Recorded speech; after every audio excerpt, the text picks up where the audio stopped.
പഴയനമ്പാടി സ്റ്റോറിയുടെ പുതിയൊരു വീഡിയോയിലേക്ക് എല്ലാവർക്കും സ്വാഗതം. പക്ഷി മാമാങ്കം സീസൺ 2 അഥവാ ഗ്രേറ്റ് ബാക്ക്യാർഡ് ബേഡ് കൗണ്ടിൻ്റെ 2025 ഫൈനൽ ഓവർവ്യൂ വീഡിയോ ആണിത്. എൻ്റെ ബേഡിങ്ങിൻ്റെ കേട്ടോ. അതുപോലെ തന്നെ ഞാൻ GVBCയുടെ കംപ്ലീറ്റ് ആയിട്ടുള്ള കുറച്ച് കാര്യങ്ങൾ കൂടി പറയാം.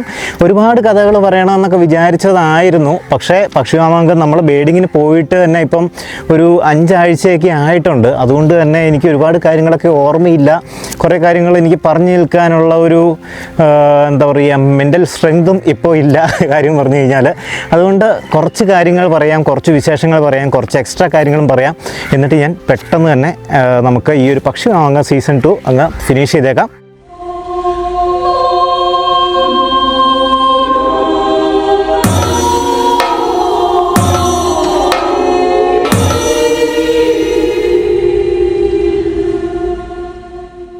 അപ്പോൾ നമുക്ക് ആദ്യം GVBCയിൽ ഈ ലോകത്ത് എന്തൊക്കെ സംഭവിച്ചു, കേരളത്തിൽ എന്തൊക്കെ സംഭവിച്ചു എന്നുള്ളതൊക്കെ നോക്കാം. ഞാൻ ഈ പേപ്പറിൽ എഴുതിക്കൊണ്ട് പോകുന്നുണ്ട് കഴിഞ്ഞ വർഷത്തെ പോലെ തന്നെ. അതുപോലെ കഴിഞ്ഞ വർഷത്തെ പോലെ നമ്മൾ വയനക്കാവിൽ വന്ന് നിന്നിട്ടാണ് GVBCയുടെ ഫൈനൽ ഓവർവ്യൂ പറയാൻ പോകുന്നത്.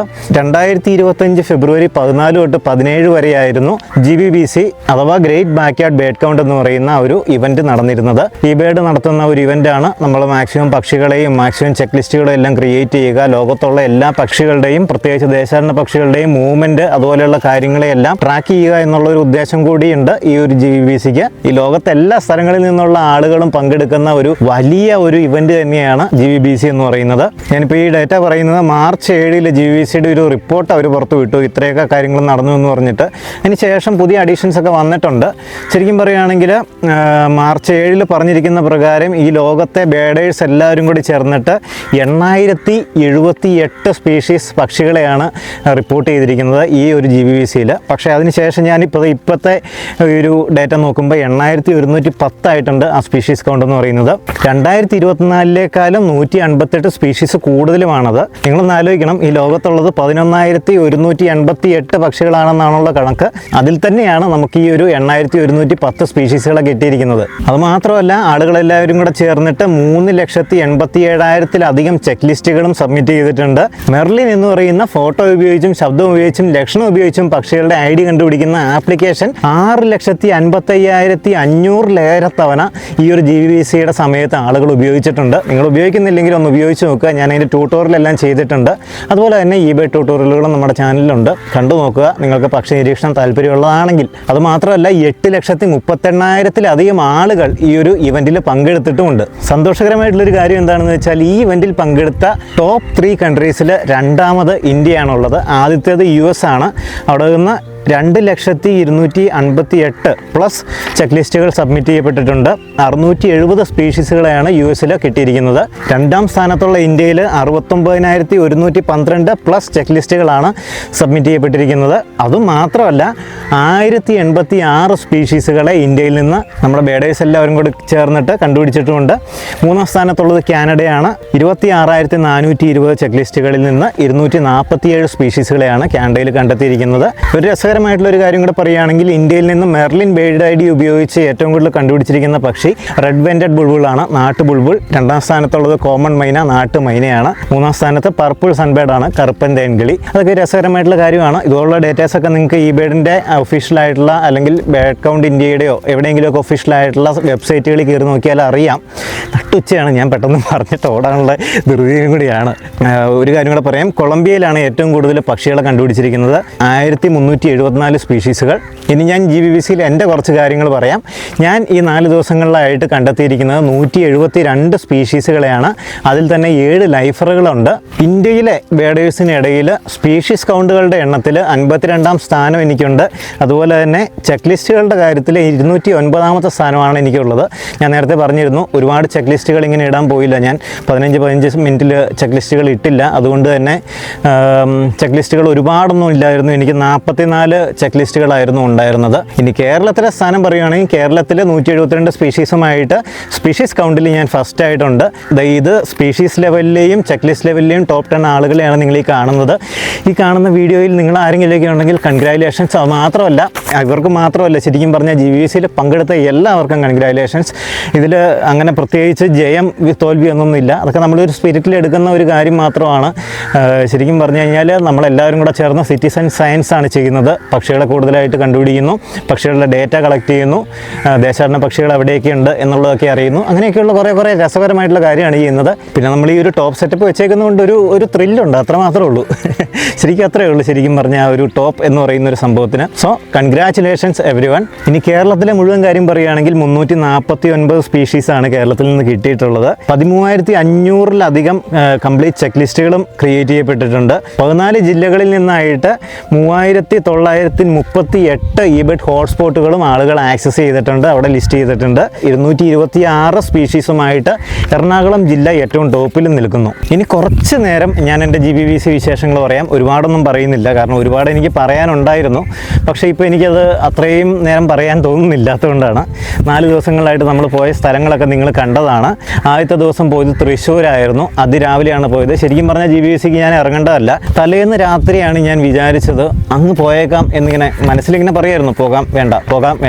അവസാനം അങ്ങ് തീരുമാനിച്ചിട്ട് തലേന്ന് രാത്രിയുള്ള ഒരു തീരുമാനത്തിലാണ് രാവിലെ 3 മണിയൊക്കെ ആയിപ്പോൾ എഴുന്നേറ്റ് 3:30 ഞാൻ തൊടുപുഴ എൻ്റെ വീട്ടിൽ നിന്ന് തൃശ്ശൂർക്ക് പോകുന്നത്. അവിടെ ചെന്നു. ശരിക്കും രാവിലെ എന്നത് വളരെ നല്ലൊരു കാര്യമായിരുന്നു. നമുക്ക് ഒരുപാട് കാഴ്ചകൾ കിട്ടിയിട്ടുണ്ട്. നമ്മളതൊക്കെ ചാനലിൽ കണ്ടതുമാണ്. കാണാത്തവരുണ്ടെങ്കിൽ കണ്ടു നോക്കുക. എനിക്ക് പ്രത്യേകിച്ച് ലൈഫറുകളൊന്നും കിട്ടിയില്ല. പ്രതീക്ഷിച്ച കുറേ പക്ഷികളെ കിട്ടി, ചിലതിനെ കിട്ടിയിട്ടില്ല. ഞാൻ അതിലേക്ക് അധികം ഡീറ്റെയിൽ ആയിട്ട് പോകുന്നില്ല. പിന്നെ രണ്ടാമത്തെ ദിവസം നമ്മൾ പോയത് വാഗമണ്ണിലും കുളമാവിലും ആയിരുന്നു. വാഗമണ്ണിൽ ചെല്ലുമ്പോൾ എനിക്ക് ശരിക്കും പറഞ്ഞു കഴിഞ്ഞാൽ ലൈഫറുകൾ കിട്ടാൻ തുടങ്ങുന്നത് അവിടെ വെച്ചാണ്. ശരിക്കും വാഗമണ്ണല്ല അത്, വാഗമണ്ണ് പോകുന്ന ഒരു വഴിയാണ്. എനിക്ക് അവിടെ വെച്ച് 4 ലൈഫറുകളൊക്കെ കിട്ടുകയാണ്. Tawny bellied babbler, square tailed bulbul, Indian nightjar, Siberian stonechat എന്നിങ്ങനെ 4 സ്പീഷീസുകൾ ഒറ്റ സ്പോട്ടിൽ നിന്ന് തന്നെ കിട്ടി.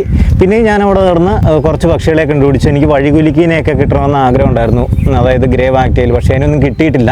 എന്നാലും ഞാൻ അവിടെ ബേഡിംഗ് ഒക്കെ ചെയ്ത് നമ്മൾ മറ്റേ ആ പരുന്ന് കാണിച്ച കാട് എന്നൊക്കെ പറയുന്ന ഒരു പൊസിഷൻ ഉണ്ടല്ലോ, ലൊക്കേഷൻ ഉണ്ടല്ലോ, അവിടെ പോയി കുറച്ച് നേരം ബേഡിംഗ് ഒക്കെ ചെയ്തപ്പോഴും എനിക്ക് പൊടിച്ചിലപ്പൻ എന്ന് പറയുന്ന ഡാർക്ക് ഫ്രണ്ടഡ് ബാബ്ലറിനെ കിട്ടിയില്ല.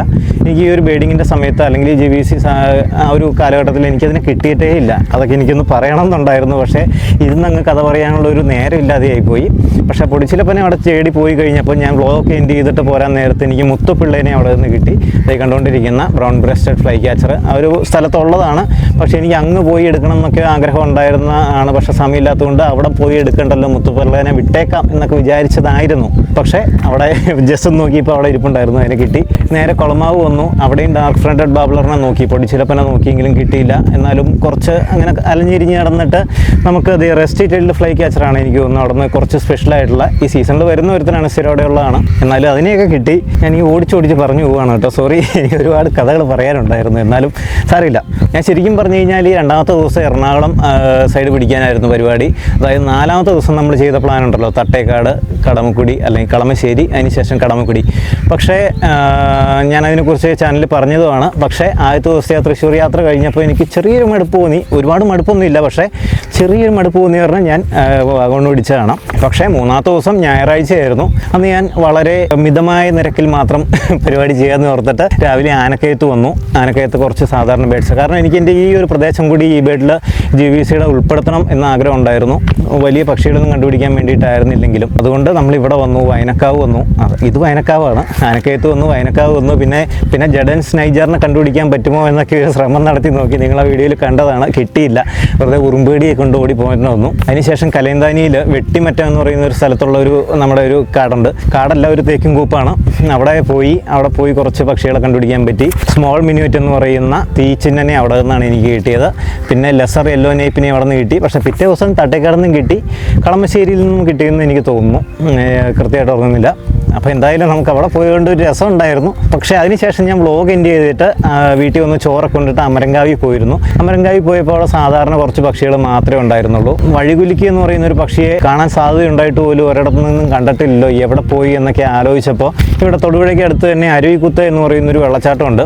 അതിൻ്റെ ആ ഒരു ടെറൈനും സെറ്റപ്പൊക്കെ ഓർത്ത് കഴിഞ്ഞപ്പം വഴികുലുക്കി അവിടെ കാണാൻ നല്ല ചാൻസ് ഉള്ള ഒരു പക്ഷിയാണെന്ന് തോന്നി. അതുകൊണ്ട് ഞാൻ അവിടെ ഒന്ന് പോയി.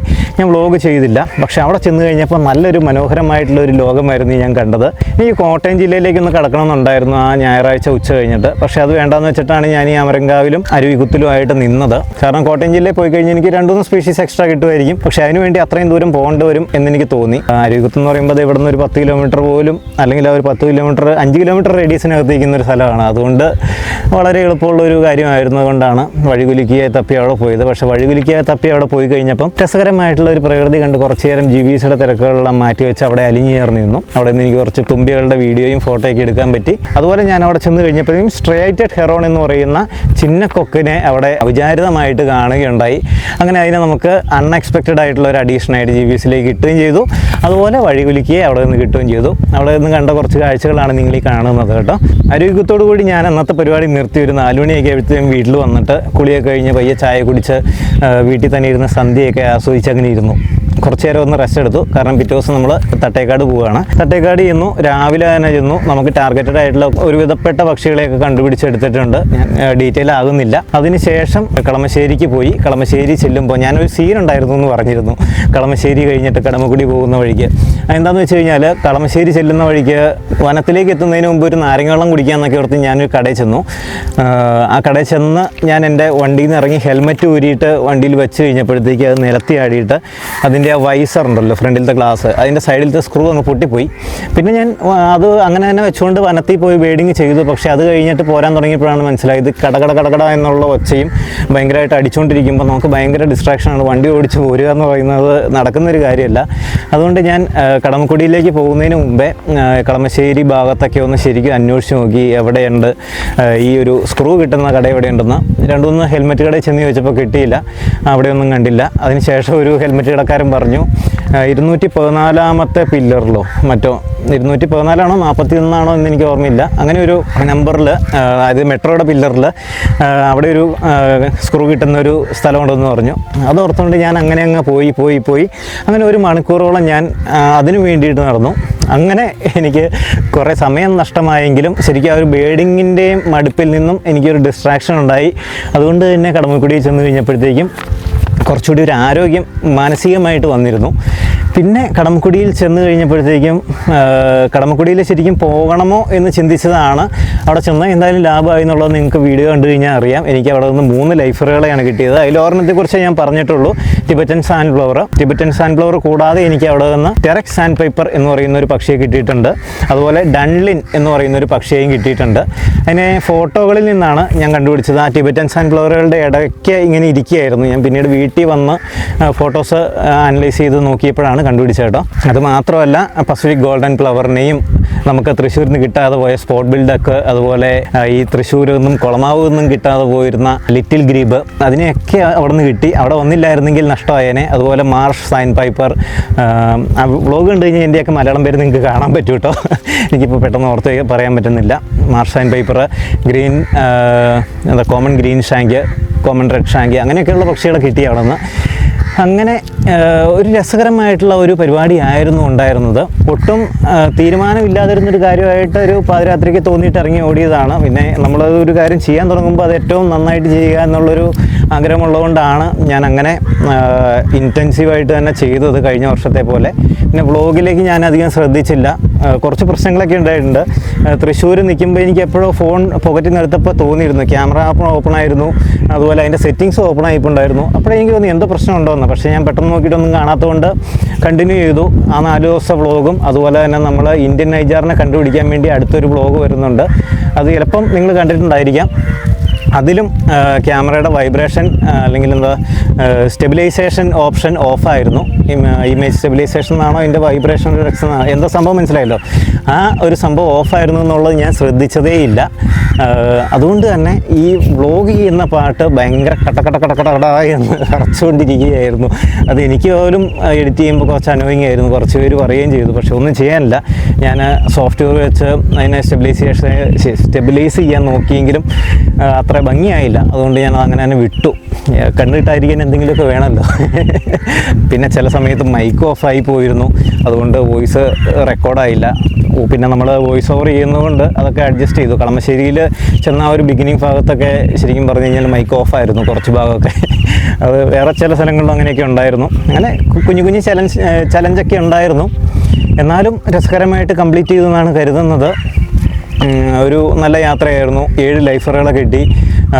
രസകരമായിട്ടുള്ള കുറച്ച് മുഹൂർത്തങ്ങളുണ്ടായിരുന്നു. അതൊക്കെ അന്നേരം വ്ലോഗ് ചെയ്തിരുന്നെങ്കിൽ എനിക്ക് പറയാമായിരുന്നു. നിങ്ങൾ കണ്ടതിനേക്കാൾ ഒരുപാട് വിശേഷങ്ങൾ ശരിക്കും പറഞ്ഞാൽ ഉണ്ടായിരുന്നു. പിന്നീട് ഇരുന്ന് എഡിറ്റ് ചെയ്യുമ്പോൾ ഈ വോയിസ് ഓവർ കൊടുക്കുന്ന ശരിക്കും പറഞ്ഞാൽ എനിക്ക് ഭയങ്കര പാടുള്ള പരിപാടി കേട്ടോ. ഞാനത് തിരിച്ചറിയുകയാണ്. നിങ്ങൾക്കത് കേൾക്കുമ്പോൾ ഞാൻ രസകരമായിട്ട് തന്നെ വോയിസ് ഓവർ ചെയ്യാൻ ശ്രമിച്ചിട്ടുണ്ട്. പക്ഷേ ഇതെനിക്ക് ഭയങ്കര പാടുള്ളൊരു കാര്യമാണ്. ഞാനത് ചെയ്യാൻ സാധ്യതയില്ല. ഇടയ്ക്കിടയ്ക്ക് കൊടുക്കാം എന്നാണ് പറയാൻ പറ്റുള്ളൂ. എൻ്റെ ഒരു ഫോർമാറ്റ് അല്ലെങ്കിൽ എൻ്റെ ഒരു രീതി അനുസരിച്ച് ഇങ്ങനെ വ്ലോഗ് ചെയ്ത് പോകുമ്പോൾ അന്നേരത്തെ അനുഭവങ്ങൾ അന്നേരം തന്നെ പറയുന്നതാണ് എനിക്ക് കൺവീനിയൻറ്റ്. എനിക്കതാണ് ഒരു രസം. പിന്നെ കുറേ പേർക്ക് പക്ഷികളെ കാണാൻ വേണ്ടി വരുന്നവരുണ്ടായിരിക്കാം. അപ്പോൾ ബേഡിങ്ങിൻ്റെ ഒരു പ്രോസസ്സ് സംസാരിക്കുമ്പോൾ ബോറടിക്കുന്നുണ്ടാവാം. എനിക്കറിയാം എല്ലാവരും ഒരു ബേഡിങ് കംപ്ലീറ്റ്ലി എക്സ്പീരിയൻസ് ചെയ്യാനായിരിക്കില്ല വരുന്നത്. കുറച്ചൊരു പക്ഷികളെ കാണാൻ വേണ്ടി മാത്രം വരുന്നവരാണ്. പക്ഷെ നമ്മുടെ ചാനൽ ഒരു ബേഡിങ് ചാനൽ ആയതുകൊണ്ട് എൻ്റെ സംസാരവും എൻ്റെ മുഖമൊക്കെ ഇടയ്ക്കിടയ്ക്ക് കാണേണ്ടി വരും. എന്തായാലും ഈ വ്ലോഗോസ്കി എന്ന് പറയുന്ന ഒരു സംഭവം ശരിക്കും പറഞ്ഞാൽ നമുക്ക് വ്യൂസ് കുറവാണ്. ശരിക്കും നമ്മൾ ഇത്രയും ചെയ്തിട്ടും എഡിറ്റിംഗ് എന്ന് പറഞ്ഞാൽ ഞാൻ നേരത്തെ ഷൂട്ട് ചെയ്യുന്നതിൻ്റെ ബുദ്ധിമുട്ട് പറഞ്ഞിരുന്നു. അതുപോലെ തന്നെ ബുദ്ധിമുട്ട് എന്ന് ഞാൻ പറയുന്നില്ല, എൻജോയ്മെൻ്റ് ഉണ്ട്. എന്നാൽ തന്നെയും നല്ല എഫേർട്ടുണ്ട്. എഡിറ്റ് ചെയ്യുന്നതും അതുപോലെ നല്ല എഫേർട്ട് എടുത്തിട്ടാണ്. ചെറിയ വീഡിയോസ് ആണെങ്കിൽ പോലും, അല്ലെങ്കിൽ ചെറിയ വ്ളോഗുകളാണെങ്കിൽ പോലും ചിലപ്പോൾ ഒരു 5, 10, 20 മണിക്കൂറൊക്കെ, അത് ഒറ്റ ദിവസം കൊണ്ടല്ല, പല ദിവസങ്ങളിലായിട്ടും രാത്രിയൊക്കെ ഇരുന്നിട്ടൊക്കെയാണ് എഡിറ്റ് ചെയ്യുന്നത്. അപ്പോൾ അതിനുള്ളൊരു വ്യൂവർഷിപ്പ് എന്താ പറയുക, അതിനുള്ളൊരു വ്യൂസ് നമുക്ക് കിട്ടുന്നില്ല എന്നുള്ളൊരു സത്യം തന്നെയാണ്. അതുകൊണ്ട് വ്ളോഗോസ്കി എൻ്റെ ബ്രെയിൻ ഇങ്ങനെ എന്താ പറയുക ഫ്രൈ ആക്കി കളയുന്നുണ്ട്. നോക്കാം. ഞാൻ എന്തായാലും കുറച്ച് നാളത്തേക്ക് വ്ളോഗോസ്കി ഫോർമാറ്റ് അങ്ങ് മാറ്റിയാലോ എന്ന് ആലോചിക്കുകയാണ്. കാരണം അത്രയും എഫേർട്ട് എടുക്കുന്നുണ്ട്. അതിനുള്ള വ്യൂസ് കിട്ടാതിരിക്കുമ്പോൾ നമ്മൾ ആ എടുക്കുന്ന എഫേർട്ടിന് സമയത്ത്, ആ ഒരു സമയത്ത് നമുക്ക് വേറെ എന്തെങ്കിലുമൊക്കെ ചെയ്യാമല്ലോ എന്ന് ചിന്തിക്കുന്ന ഒരു ഇത് സാറില്ല. കുറച്ച് പേർക്ക് അത് മനസ്സിലാവില്ല. സാറില്ല ബ്രോ, ഞങ്ങൾ കണ്ടോളാം എന്നൊക്കെ പറയുമായിരിക്കും. പക്ഷേ ശരിയാണ്. എൻ്റെ ചാനലിൽ ഇപ്പോൾ ഒരു 17,500 സബ്സ്ക്രൈബർ അല്ലെങ്കിൽ 18,000 ആവാൻ നിൽക്കുമ്പോഴും ആ ഒരു സബ്സ്ക്രൈബർ കൗണ്ടിനകത്ത് തന്നെ ഒരു 300-400 പേര് മാത്രമേ സ്ഥിരമായിട്ട് വ്ളോഗ് കാണുന്നവരുള്ളൂ. ബാക്കി കുറേ പേര് ഷോർട്സ് മാത്രം കാണാൻ വേണ്ടി സബ്സ്ക്രൈബ് ചെയ്യിക്കുന്നവരാണ്. പിന്നെ കുറേ പേര് എവിടെ പോയി എന്നറിയാൻ പാടില്ല, സബ്സ്ക്രൈബ് ചെയ്തിട്ട് പിന്നെ വരാത്തവരാണ്. എനിക്കിതൊക്കെ അനലിറ്റിക്സ് നോക്കിയാൽ കൃത്യമായിട്ട് അറിയാൻ പറ്റും. അതുപോലെ ഒരു വ്ളോഗിൻ്റെ ഏത് ഫോർമാറ്റാണ് നന്നായിരിക്കുക, ഏത് ഫോർമാറ്റാണ് കൂടുതൽ ആൾക്കാർ കാണുക, ഇതൊക്കെ നോക്കിയിട്ട് തന്നെയാണ് പരിപാടി ചെയ്യുന്നത്. അപ്പോൾ ഈ ഒരു 300-400 പേര് മാത്രമേ ശരിക്കും പറഞ്ഞു കഴിഞ്ഞാൽ സ്ഥിരമായിട്ട് വ്ളോഗ് കാണുന്നവരുള്ളൂ. അപ്പോൾ അത്ര എഫേർട്ട് എടുക്കുക എന്ന് പറയുന്നത് ഇപ്പോൾ കുറച്ച് പാടാണ്. നമുക്ക് നോക്കാം. എന്തായാലും ഉടനെ തന്നെ വ്ളോഗോസ്കി ആയിട്ട് വരുന്നൊന്നും പറയുന്നില്ല. ഇതൊക്കെയാണ് എൻ്റെ കഥകൾ. നമുക്ക് അടുത്ത വർഷത്തെ GVCയിൽ ഞാൻ ഇതുപോലെ പാർട്ടിസിപ്പേറ്റ് ചെയ്യുന്നുണ്ടാവില്ല. ഞാൻ എൻ്റെ ഈ ലോക്കലായിട്ടുള്ള ഈ സ്ഥലങ്ങളിലെ ഡേറ്റ അപ്ലോഡ് ചെയ്യാനേ ശ്രമിക്കുന്നുള്ളൂ. അപ്പോൾ അടുത്ത പ്രാവശ്യത്തെ GVC ഉണ്ടെങ്കിലും നിങ്ങളും ശരിക്കും പറഞ്ഞാൽ നിങ്ങൾ ഈ സ്പീഷീസ് കൗണ്ട് മാത്രമല്ല, ചെക്ക് ലിസ്റ്റുകൾ ക്രിയേറ്റ് ചെയ്യുന്നതും വളരെ ഇമ്പോർട്ടൻ്റ് ആയിട്ടുള്ളൊരു കാര്യമാണ് എന്ന് മനസ്സിലാക്കുക. അപ്പോൾ ചെക്ക് ലിസ്റ്റിൽ ടോപ്പ് വയ്ക്കുന്ന ആൾക്കാരൊക്കെ ഉണ്ട്. അവർക്കും ശരിക്കും പറഞ്ഞാൽ കൺഗ്രാജുലേഷൻസ്. അവരും നല്ല രീതിയിൽ ഡേറ്റ പ്രൊവൈഡ് ചെയ്യുന്നവരാണ്. ഒരു സ്ഥലത്തെ ഡേറ്റ തന്നെ ഒരുപാട് സമയങ്ങളിൽ കൊടുക്കുന്നത് നല്ല ഒരു പ്രവണതയാണ്. അല്ലെങ്കിൽ എന്താ ഈ പറയുന്നത്, കിളി പോയി തുടങ്ങി. അപ്പോൾ സാരില്ല, അതൊക്കെ നല്ല സെറ്റപ്പുള്ള പരിപാടിയാണ്. നമുക്ക് മറ്റൊരു വ്ളോഗുമായിട്ട് ഉടനെ തന്നെ കാണാമെന്നൊന്നും പറയുന്നില്ല. പക്ഷേ ഇനി ഈ കണ്ട പക്ഷികളെയൊക്കെ എൻ്റെ കൈയൊക്കെ വരയ്ക്കാൻ തുടങ്ങി. ഈ സെൽഫി സ്റ്റിക്ക് ഇങ്ങനെ പിടിച്ചുകൊണ്ട് നിന്നിട്ടേ. എന്തായാലും നമുക്ക് മറ്റൊരു വ്ളോഗിൽ കാണാമായിരിക്കും എന്തെങ്കിലും ഒരു ദിവസം. കാണാത്ത വീഡിയോസ് ഉണ്ടെങ്കിൽ നമ്മുടെ ചാനലിൽ കണ്ടു നോക്കുക. സബ്സ്ക്രൈബ് ചെയ്യാത്തവരുണ്ടെങ്കിൽ സബ്സ്ക്രൈബ് ചെയ്തിട്ട് വ്ളോഗ് കാണുക. എനിക്ക് പറയണമെന്നുണ്ട്, ഞാനൊരു കണ്ടൻറ് ക്രിയേറ്റർ ആയ രീതിയിൽ ശരിക്കും പറഞ്ഞാൽ എനിക്ക് ഷോർട്സ് ചെയ്യാതിരിക്കാൻ പറ്റത്തില്ല. ഷോർട്സ് ചെയ്യുമ്പോഴാണ് കൂടുതൽ ആൾക്കാരെ കിട്ടുന്നത് നമ്മുടെ ചാനലിലേക്ക്. അതിൽ കുറച്ച് പേരൊക്കെ നമ്മുടെ വ്ളോഗ് കാണുന്നുണ്ടാവാം.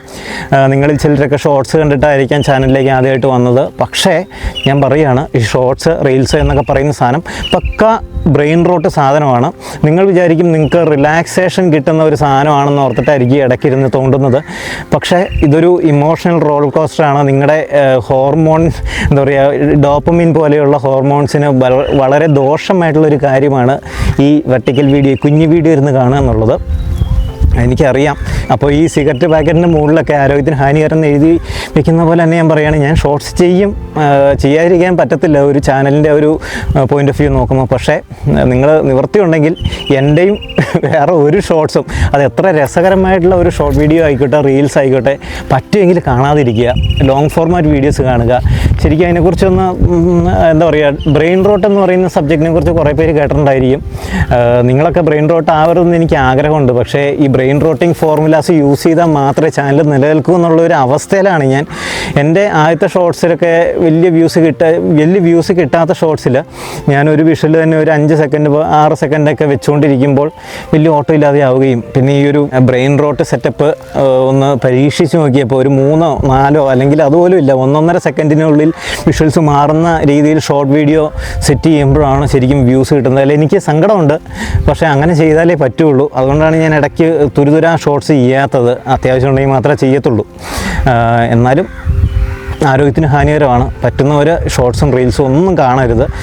നിങ്ങൾക്കത് റിലാക്സേഷൻ തരുന്നു എന്നുള്ളത് നിങ്ങളുടെ ഒരു വെറും തോന്നൽ മാത്രമാണ്. അതുകൊണ്ട് അതിനെക്കുറിച്ച് ഞാൻ അധികം പറയുന്നില്ല. പക്ഷേ നല്ല ഡോക്ടേഴ്സ്, സൈക്യാട്രിസ്റ്റുകൾ പറഞ്ഞ ബ്രെയിൻ റോട്ട് വീഡിയോസ് ഉണ്ട്, മലയാളത്തിൽ തന്നെയുണ്ട്, കണ്ടു നോക്കുക. പ്രത്യേകിച്ചും കുട്ടികളോട് മാത്രമല്ല ഞാൻ പറയുന്നത്, കുറച്ച് പ്രായമായിട്ടുള്ള ആളുകളോട് കൂടിയാണ് പറയുന്നത്. നിങ്ങളും ഇപ്പോൾ അങ്ങനെയുള്ള കണ്ടൻറ്റുകളിലേക്ക് ഭയങ്കരമായിട്ട് അഡിക്റ്റഡ് ആയിക്കൊണ്ടിരിക്കുന്നുണ്ട്. അതിലെനിക്ക് സങ്കടമുണ്ട്. സാരമില്ല, ഞാനും കുറച്ചൊക്കെ അഡിക്റ്റഡ് ആണ്. ഞാൻ ഇടയ്ക്ക് അങ്ങനെ തോന്നുമ്പോൾ ഞാനത് മാറ്റാറുണ്ട്. എന്തായാലും നമുക്ക് മറ്റൊരു വീഡിയോയിൽ കാണാം എന്ന് പറയുന്നുണ്ട്. പക്ഷേ എന്നാലും അതെന്നായിരിക്കും എന്നുള്ളത് എനിക്ക് ഉറപ്പില്ല. നമ്മുടെ database of the living world എന്ന് പറയുന്ന ഒരു ചാനൽ കൂടിയുണ്ട്. അതിനൊരു സബ്സ്ക്രൈബർ ഒരു ഇതുണ്ടാക്കി എടുക്കുകയാണെങ്കിൽ ഇവിടെ കിട്ടാത്ത വ്യൂവർഷിപ്പ് അവിടെ ബാലൻസ് ചെയ്യാൻ നമുക്ക് നോക്കാം. അങ്ങനെയെങ്കിലും നമുക്ക് കണ്ടൻറ്റ് ക്രിയേറ്റ് ചെയ്യാനുള്ള ഒരു ഊർജ്ജം കിട്ടുമെന്ന് വിചാരിക്കുന്നു. അതുകൊണ്ട് database of the living world subscribe ചെയ്യുക. നമ്മുടെ ആർട്ട് ചാനൽ അവിടെ ബോധം കിടപ്പുണ്ട്, ആർട്ട് ആൻഡ് സ്കേപ്പ് എന്നാണ് പേര്. അതും ഒന്ന് നോക്കുക. അതിലൊന്നും ഇല്ല പ്രത്യേകിച്ച്, പക്ഷെ നമുക്ക് എന്തെങ്കിലുമൊക്കെ ഭാവി ചെയ്യണമെന്ന് ആഗ്രഹമുണ്ട്. ഓക്കെ, അപ്പോൾ നമുക്ക് അടുത്തൊരു വീഡിയോയിൽ ഞാൻ വീണ്ടും അത് തന്നെ പറയുകയാണ്, കാരണം അങ്ങനെ പറഞ്ഞ് ശീലിച്ചുകൊണ്ട് നമുക്ക് കാണാം. Okay, bye. പിന്നെ പറയാമെന്ന് പറഞ്ഞിട്ട് വിട്ടുപോയി ഒരു കാര്യം കൂടി പറയാം. വാഗമൺ വീഡിയോയിൽ നമ്മൾ അവസാനം കാണുന്നത് ചെങ്കീരിയാണ്, സ്ട്രൈപ്പ് നെക്ഡ് മംഗൂസ്.